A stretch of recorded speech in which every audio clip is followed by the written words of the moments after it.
Bertemu hantu saat memancing di rawa. Waktu kira-kira menunjukkan pukul 13 siang, rombongan pemancing mania sudah pada kumpul di rumahku semua. Memang seminggu sebelumnya kami punya rencana mau mancing di daerah kilo 15 pedalaman hutan. Tempatnya lumayan jauh juga sih. Setelah semua anggota lengkap 7 orang, mulailah kami berkemas-kemas untuk berangkat ke tempat tujuan. Kami berangkat dengan jalan kaki. Soalnya daerah tujuan mancing kami itu tidak dapat dijangkau dengan kendaraan, dan itu juga mesti melewati hutan yang terkenal akan lebatnya. Sambil bercanda-canda, jalan kaki yang melelahkan itu terasa menyenangkan. Setelah menempuh perjalanan kurang lebih 4 jam, akhirnya kami sampai di tempat tujuan. Sebuah rawa yang menurutku luasnya sekitar 300 meter persegi. Tempat tersebut lebih terkesan menyeramkan. Dan menurut penduduk lokal, di rawa tersebut terdapat sarang buaya. Tapi tekad bulat dari penggila mancing macam kami ini mana takut dengan hal gituan. Aku lirik jam tanganku, waktu sudah menunjukkan pukul 5 sore. Aku lihat teman-teman udah pada bersiap dengan peralatan pancingnya. Singkat cerita, akhirnya kami pada fokus dengan kesibukan masing-masing mancing. 2 jam pun berlalu. Kayaknya aku lagi sial saat itu, udah mancing selama ini tapi belum ada satu ikan pun kudapatkan. Padahal teman-teman udah pada dapat semua, mana ikannya besar-besar lagi. Nah, di sini mulai pengalaman hororku. Jam tanganku kala itu menunjukkan pukul 19.45 malam. Samar aku melihat sebuah bayangan hitam melintas di atas rawa yang kami pancingi itu. Aku kucek mata. Barangkali aja aku salah lihat.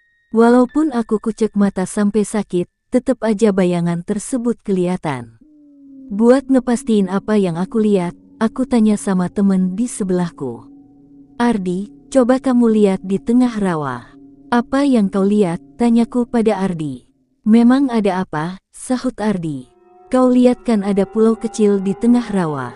Coba kau perhatikan dengan seksama, kataku. Iya. Aku udah lihat, dan gak ada apa-apa. Yang ada cuma pohon mati aja kok. Emangnya ada apa sih? Tanya Ardi penasaran. Masa sih kau gak lihat? Di bawah pohon mati itu ada orang yang berdiri sambil sandaran di batang pohon, kataku sedikit ngotot. Gak ada kok, kau jangan nakutin gitu dong, kata temenku. Aku bukan nakutin, tapi memang ada. Coba kamu lihat lagi deh, kataku. Temenku mulai mantengi lagi, tetep aja gak ada apa-apa, katanya. Aku sudah enggak konsen lagi sama pancingku. Aku coba lagi lihat dengan jelas, mungkin aja aku yang salah lihat. Tapi kayaknya bukan salah lihat, soalnya memang ada. Setelah aku pantengin agak lama, tahu-tahu bayangan hitam itu melayang pergi ke arah hutan di seberang rawa, dan menghilang di tengah gelapnya malam. Sumpah, pengen lari aku rasanya. Saking kaget bercampur takut, sampai-sampai aku peluk temenku di sebelah. Ada apa sih kamu? Kata temenku sambil bersungut-sungut. Bayangan tadi terbang ke hutan kataku sambil gemetaran. Kan aku tadi sudah bilang, kalau ada sesuatu di tengah rawa, sambungku. Ah, kamu jangan bikin takut aku lah, kata Ardi yang mulai agak percaya dengan ceritaku. Sumpah buat apa aku bohong, elakku.